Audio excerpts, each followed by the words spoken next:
How to help someone who is very self-destructive. Show them the opposite. Explain. Well, if you see somebody doing something you dislike, rather than trying to change that person, show an example of the opposite. Be an example for them. Yeah. But it may not be quite so simple. I still like this getting on their side first. So, because remember, you have to help them accept their self-destructive nature. You can't just um, change them, right? Or help them. But the best thing you can help them is to help them to see their self-destructivity.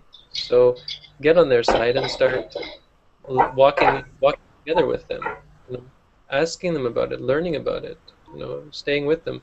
One of the, think of what we're doing in mindfulness, repeating to ourselves, destructive, destructive, disliking, disliking, hating, hating, hating yourself, for example, angry, angry, or whatever. So you can do that for someone else by asking them. This one monk, he was giving a talk, and he said, um, what does mindfulness do? Mindfulness asks you the question, what are you doing? And the answer is walking, for example.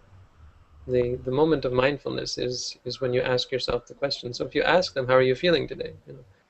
And once you get to know their answers, you can ask them specifically, how's that going today? How's your depression? Or did this come up during the day, or so on? Because as soon as they say to themselves, yeah, I'm feeling depressed, they're to some extent required to develop mindfulness. They're starting to look at it. As a friend, this is what a meditation teacher is.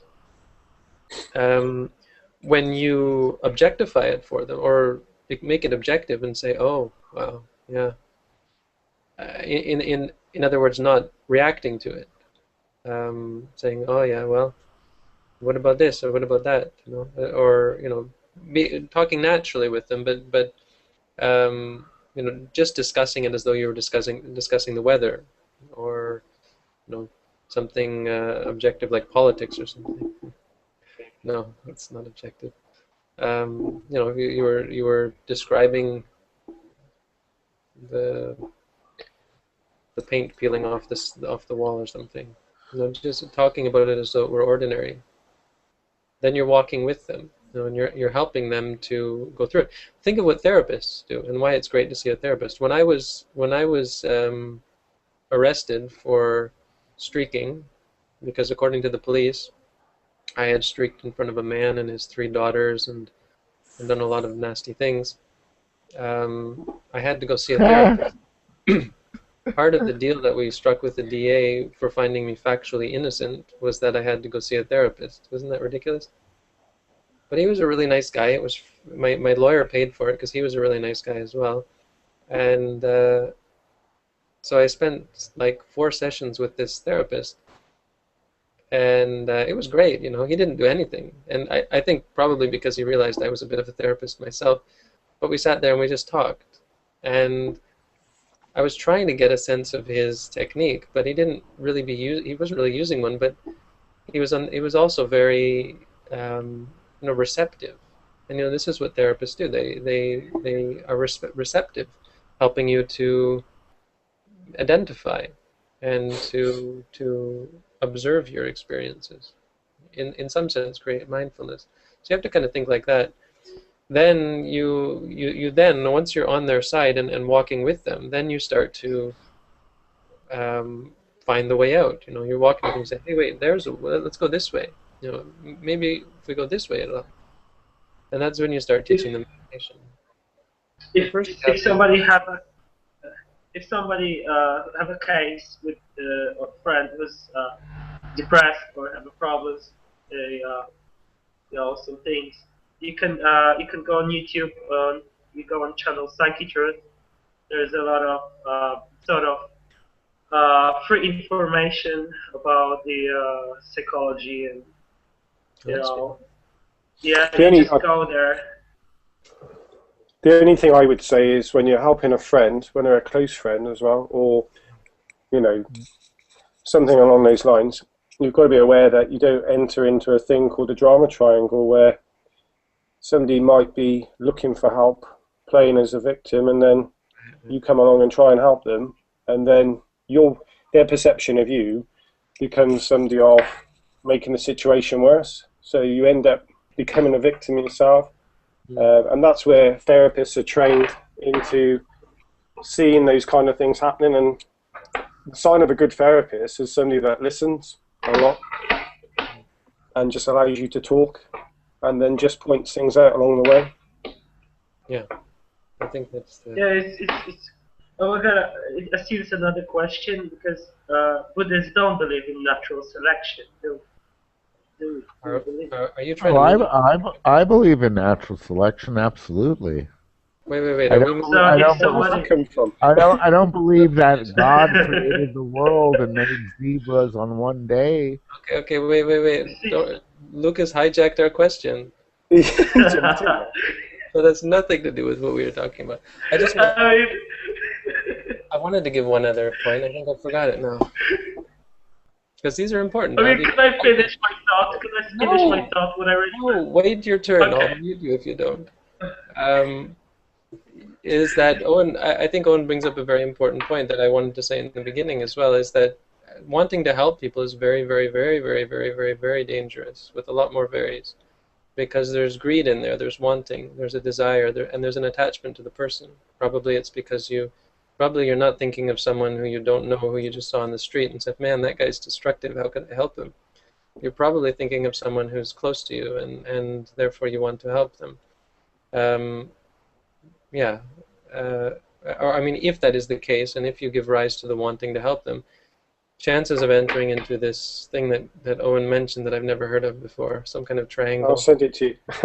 Please. It's something, well, sorry to interrupt, but it's something that therapists use a lot to try and stay out of, because once you enter the triangle as such, when you're one of the 3 points on the triangle, and you don't realise that as such, especially when it's a friend helping a friend, who the friend is a victim of something terrible in their life, and you come along and you become the rescuer. In many cases, the rescuer becomes the perpetrator, and then the triangle starts swapping around, and yeah, it gets very messy. So it's sometimes best not to get involved at a certain level, anyhow. Yeah, the key is don't get involved. It's not your problem. It's nothing to do with you, and that's where you can help them the best. And as Owen said, being an example. Yeah, I guess maybe walking with them was a little bit too much, but I mean, I'm much more cavalier because I've had a lot of training and a lot of experience, so I don't mind getting right up close and walking with people because I don't really care. I don't really have a stake in it. You know, oh, you're going to kill yourself? Okay, good idea. Kill yourself and then keep going. Keep practicing. In other words, like kill yourself. Like, I've had to recently deal with somebody that called me up 2 Sundays ago with I'm homeless, I don't know what I'm going to do, I'm going to kill myself. Yeah. The guy's in his 60s, and he blames all of his life's problems still on his parents and his teachers. And, he calls me up only because he knows, I'm a Lama, and he's trying to give me the guilt trip of, well, you're supposed to help someone like me. And it's like, well, you're telling me you're going to kill yourself. You can do that anywhere. You don't need to come over here to do that. And well, you're supposed to help me. So the best I could do was give him the number of a homeless shelter because, honestly, I don't want the liability. There's no way I'm going to help this person.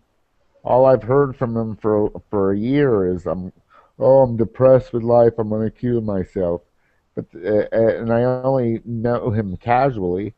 I'm going to let that person come into my house with a delusion that I'm going to help him, and then have him kill himself in my bathroom? No. I can't help. There's some people I realize, no, I'm not even going to try. As sad as they are, I can't do it. I'm not equipped. That's how I could say it. A lot of people are much more ill-equipped than you, perhaps, and this is something that to keep in mind. Maybe I was too quick to suggest walking together with them. because it's very easy to get caught up. The other thing I would say, I was thinking, is that, you know, if you're a friend of theirs and you're interacting with them anyway, you know, this is really the point of not trying to help them. Well, you're already in a relationship with them. Just transform your relationship, where instead of, you know, always constantly pounding them with advice and so on and telling them to do this and do that, you know, start being a therapist and just listening to them. Not even so much listening, because some people are just looking for someone to drone on and on and on at, right? Sometimes listening is really horrible for the listener. It's good practice. You can say hearing. But helpful Well, is I don't get this idea. walking with I them. don't get this. Bringing I don't get the idea not helping others. Sorry, I don't get it. I mean, there wanting, might be a case. but you see, not wanting to help. When you want to help, you're not really helping them. This is where you get caught up with your Well, own. if you don't know how to help them, that's one thing. If you don't know how to help them, Even if you know how to help, the wanting gets in the way. That's all I was saying. Well, I'll put it this way: if you have a friend who got a problem, Yeah. you ain't gonna help get it out depression like that. No. But what you can do, you can spend the time with that person, be kind to this person, take some suffering, you know, off their head. You know, you can like Sure. just a little bit. You know, it's all about how to do it. If you don't know how to do it, then you yourself gonna feel that person gonna share the suffering on you, right? But if you know how to do it, then it's surely not bad. I don't know if it's really like makes much sense, because the only person you that can help them is themselves, really. But you can actually like make their life more positive. You know what I mean? You know what I mean? Like I do. understand them.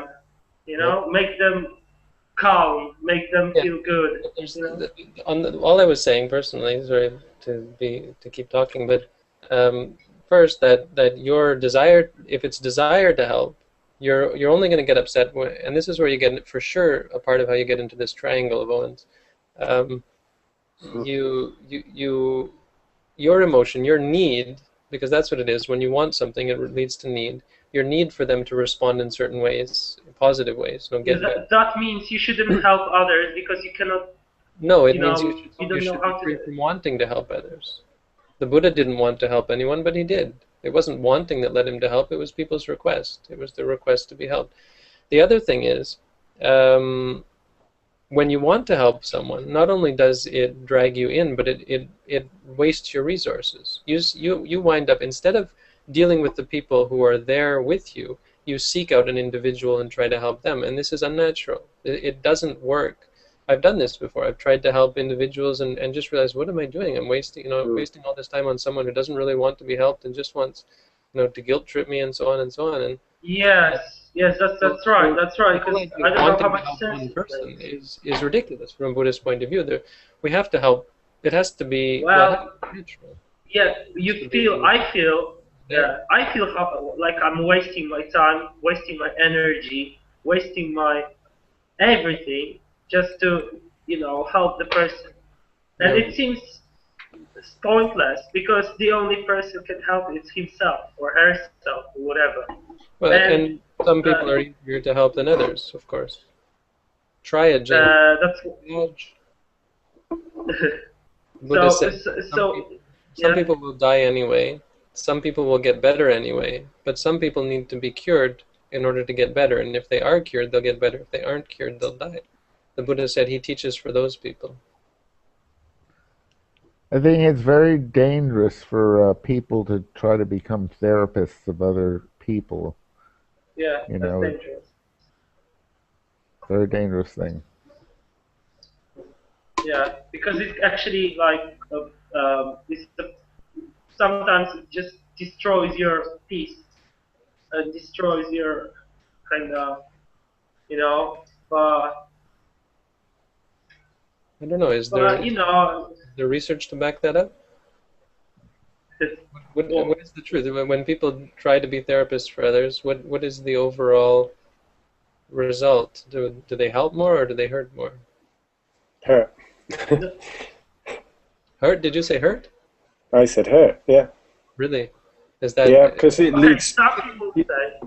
Oh, God. Do you have statistics Some to back people say. That's why I asked about natural selection. Some people say leave it to the. If somebody is suicidal, leave it to the natural selection. Or I heard that. I just heard that from that. That's Leave it to if you natural smoke, selection.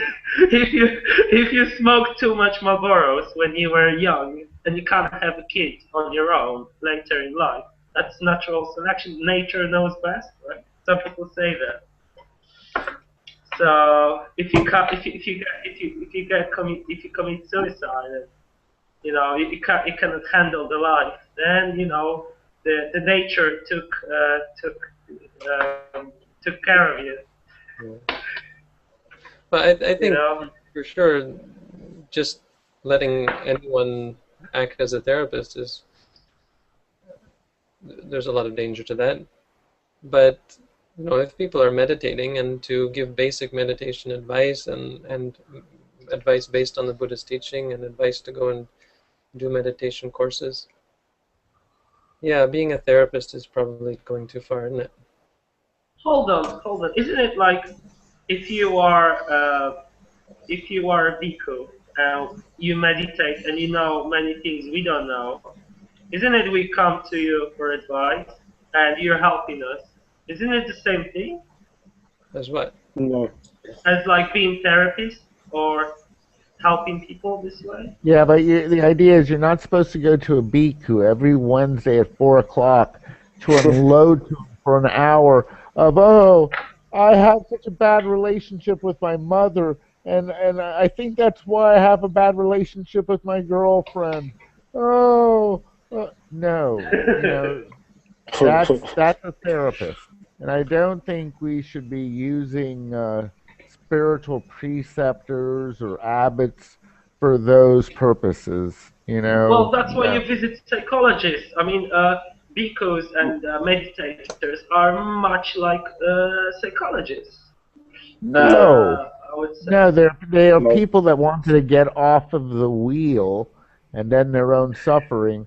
And you're lucky if they will talk to you. But they're not here to hear your problems and for you to unload your nonsense on them. Or even Because in the long run, the truth of the matter is,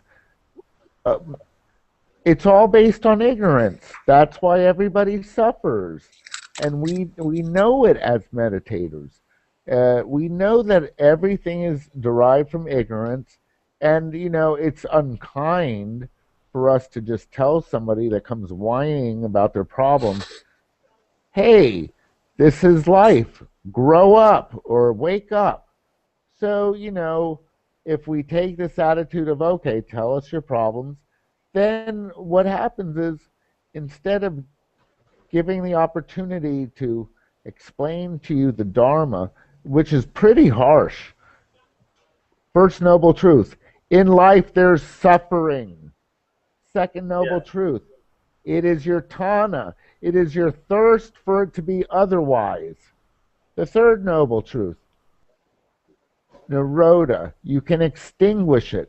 How do we extinguish it? I don't want to hear your problems. Deal with it on your own. Fourth noble truth, there's the path. Now go do it. So no, bhikkhus are not here to be your therapists. Bhikkhus are here to show you the Four Noble Truths. Isn't it okay? But maybe I can just the talk. Dharma. Yeah, I've got the sign. Dharma. Can I just answer? Bhikkhus are here. Are bhikkhus? Let's not say here. Bhikkhus are here because they have craving, and that's why they were born. But bhikkhus are bhikkhus because they have decided they want to become free from suffering, which I think somebody said at some point. So yeah, no one, but that's nothing to do with a bhikkhu. No one is here to solve other people's problems. It's irrational to think that you are here to solve other people's problems. There's no logic to it in the sense of the universe, because it's unending. There's no point to it. There's a point, and also, you know, if that's the reason why we're here, then that's what we're going to teach to other people. That's the reason for them to be here as well. No, the reason for all of us is, or the point is to help yourself to reach Nirvana. That's the only point. Okay. Yeah, okay, But yeah. you can still help people. The point is, when people ask you to help, you help them. If you don't help them, it makes it harder for you to become enlightened. That's really the point. The Buddha said when you help other people, you help yourself. Yeah, that's right. What about Mahayana Buddhism? They actually striving for benefit of all beings, right? Well, I've taken that bodhisattva. I've taken the bodhisattva vow. I am in Mahayana Buddhism, but yet, you know, from that perspective, there's something that has to be known as stupid compassion. And stupid compassion in the Mahayana is you don't help people to further indulge themselves in their ignorance. So, to help somebody in the Mahayana means that, look, if there's a bhikkhu or somebody, we will provide for them the material resources that they need, in, you know, a roof over their head, the food and basic clothing, medicine, and these provisions. But we're no human being, not even the Buddha, not even the Buddha, if he was in front of you, could touch you and remove your own suffering. He can't do it. So the best that one human being can give to another is kindness and the material resources needed to survive. And that is, in the Mahayana, is the first paramita of dana, or giving. You know, in giving others, we can give them the Dharma, we can give them material resources, and we can give them protection from fear or violence. But other than that, we cannot go into their mind and remove their suffering. And all we are responsible, even in the Mahayana or as lay people, for one another, is, again, material, to offer each other the benefit of the Dharma and to protect each other. But other than that, we're not here to be each other's therapists. It doesn't work. And you can't look at you can't look at a Buddha and you can't look at a monk and think that they are there to serve your purpose.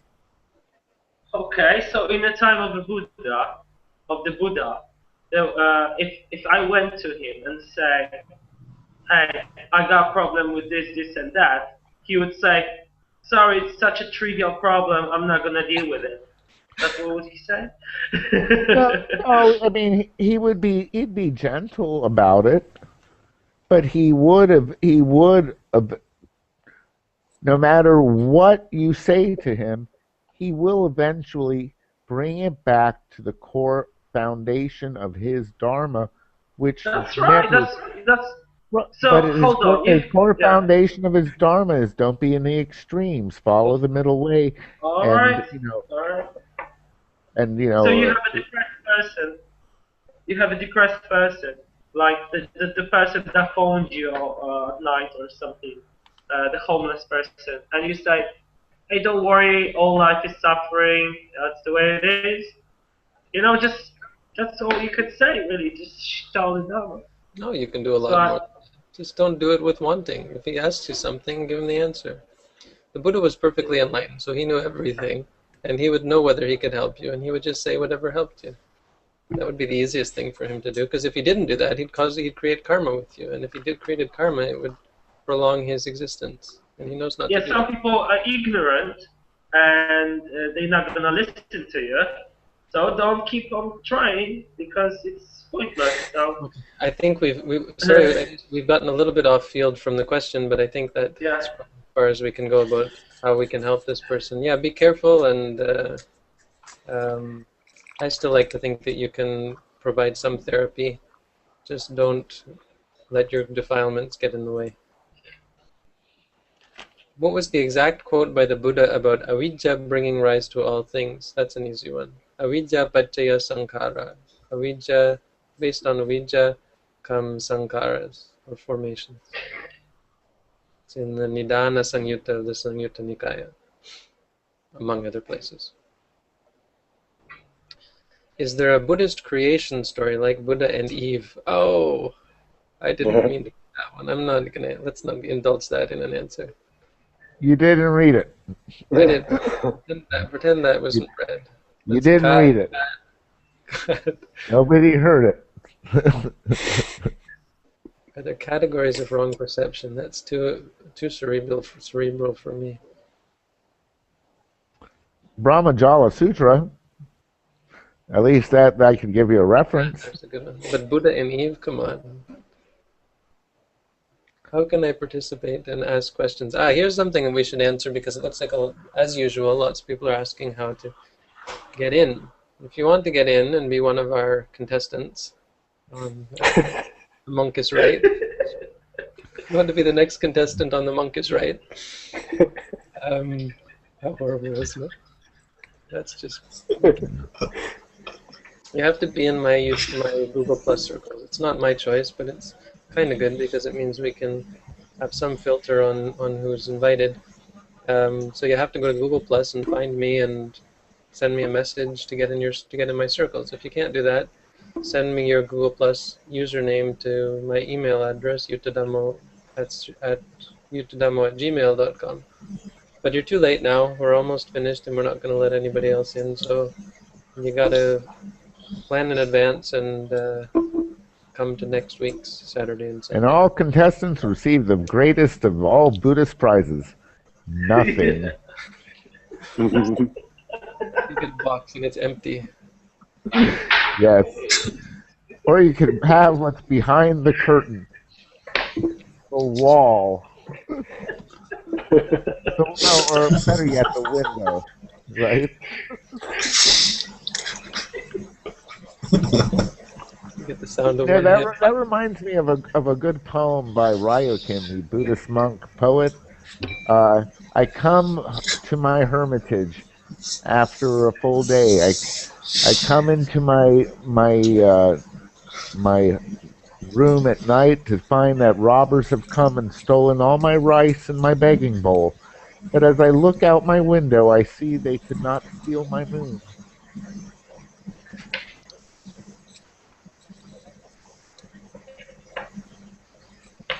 Yeah, wasn't there one like, I wish I could give them the moon as well? I think there is. Something like that. Oh, yeah. Ryokan, great poet. Mm.